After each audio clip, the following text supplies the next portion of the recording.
പൗലോസിന് വെളിപ്പെട്ട സുവിശേഷത്തിൽ വിശ്വസിക്കുന്ന ഏതൊരാൾക്കും ആർക്കു വേണമെങ്കിലും വ്യക്തിപരമായി ക്രിസ്തുവിന്റെ കാൽവരി യാഗത്തിൽ വിശ്വസിച്ച് ക്രിസ്തുവിന്റെ ശരീരം എന്ന രക്ഷാകര പദ്ധതിയിലേക്കും സഭയിലേക്കും പ്രവേശിച്ച് നേരിട്ട് സ്വർഗത്തിലെത്താനാണ് കഴിയുക. എന്നാൽ ഇസ്രയേലിന്റെ ദൈവരാജ്യ പദ്ധതിയിൽ അവർ ഒരു രാജ്യമായി രക്ഷയിലേക്ക് പ്രവേശിച്ചാലേ രാജ്യം സ്ഥാപിക്കാൻ പറ്റുകയുള്ളൂ. രാജ്യം സ്ഥാപിച്ചാൽ തന്നെയും അവർ ഭൂമിയിലാണ് വാഴുന്നത്. അവരുടെ പദ്ധതി വ്യത്യസ്തമാണ്. അവരുടെ വിളിയും തിരഞ്ഞെടുപ്പും വ്യത്യസ്തമാണ്. ഇത് മനസ്സിലാക്കി തരാം. അതായത് കാനാൻ ദേശത്തിന്റെ അരികിൽ എത്തിയ ഇസ്രയേൽ ജനം, അവരിൽ ചിലരുടെ അവിശ്വസ്തതയാൽ വീണ്ടും അവരെല്ലാവരും വിശ്വസിച്ചവർ പോലും 40 വർഷം വീണ്ടും അലയേണ്ടി വന്നു കാനാൻ ദേശം ലഭിക്കാൻ. ആ കൂട്ടത്തിൽ വിശ്വസിച്ചവരായ ജോഷുവയും കാലേബും പിന്നെ അവരുടെ മക്കളും ഉൾപ്പെട്ടു. 40 വർഷത്തിന് ശേഷം അവിശ്വസിച്ച് അവരെല്ലാവരും മരിച്ച ശേഷം ശേഷിച്ചവരിലെ വിശ്വസ്തരായ ജോഷുവയും കാലേബും അടങ്ങി അവരുടെ മക്കളും അടങ്ങിയ ഒരു ഗ്രൂപ്പിനെയാണ് കാനാനിലേക്ക് പ്രവേശിപ്പിച്ചത്.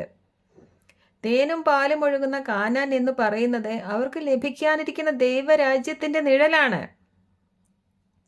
അതുകൊണ്ട് 40 വർഷത്തെ അലച്ചിലിന് ശേഷം അവരിലെ വിശ്വസിച്ചവരും മക്കളും ഒന്നിച്ച് കാനാൻ ദേശത്തേക്ക് പ്രവേശിച്ചതുപോലെ 2000 വർഷത്തെ ഈ അലച്ചിലിന് ശേഷം അന്ന് വിശ്വസിച്ച 12 അപ്പോസ്തലന്മാർ അടക്കമുള്ള എല്ലാവരും ഇനി മഹോപദ്രവ കാലത്തിനും ശേഷം മാത്രമേ അവർ ഒന്നിച്ച് അവരുടെ ദൈവരാജ്യത്തിലേക്ക് പ്രവേശിക്കുകയുള്ളൂ.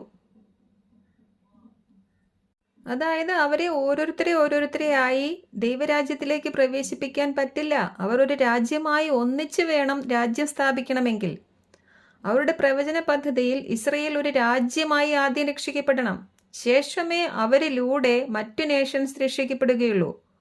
എന്നാൽ പൗലൂസ് ഒരു വിദഗ്ധ ശില്പിയെ പോലെ അടിസ്ഥാനം ഇട്ടതും ഇപ്പോൾ വിജാതീയരായ നമ്മൾ പണിതുകൊണ്ടിരിക്കുന്നതുമായ ഈ സഭ ഇസ്രയേലിലൂടെ അല്ല രക്ഷിക്കപ്പെടുന്നത്.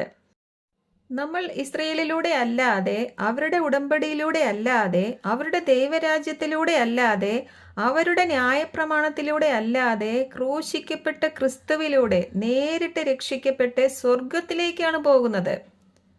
നമ്മൾ അവരുടെ 1000 ആണ്ടിലെ ദൈവരാജ്യത്തിലേക്കല്ല പ്രവേശിക്കുന്നത്. നമ്മൾ 1000 ആണ്ടിന് ശേഷം അവർ പ്രവേശിക്കാൻ വരുന്ന സ്വർഗീയ ജെറുസലേം സിറ്റിയിലേക്ക് അവർക്കും മുൻപേ പ്രവേശിക്കാൻ പോവുകയാണ്. 1000 ആണ്ടിന് ശേഷം അവർ ഈ സ്വർഗീയ ജെറുസലേം സിറ്റിയിലേക്ക് പ്രവേശിക്കാൻ വരുമ്പോൾ നമ്മൾ ഈ സിറ്റിയിൽ സ്വർഗീയ പൗരന്മാരായി അവരെക്കാൾ മഹത്വീകരിക്കപ്പെട്ട ഒരു പൊസിഷനിൽ ഉണ്ടാകും. അങ്ങനെയാണ് അവരെ അസൂയപ്പെടുത്താനും നമ്മളെ മഹത്വപ്പെടുത്താനും പോകുന്നത്.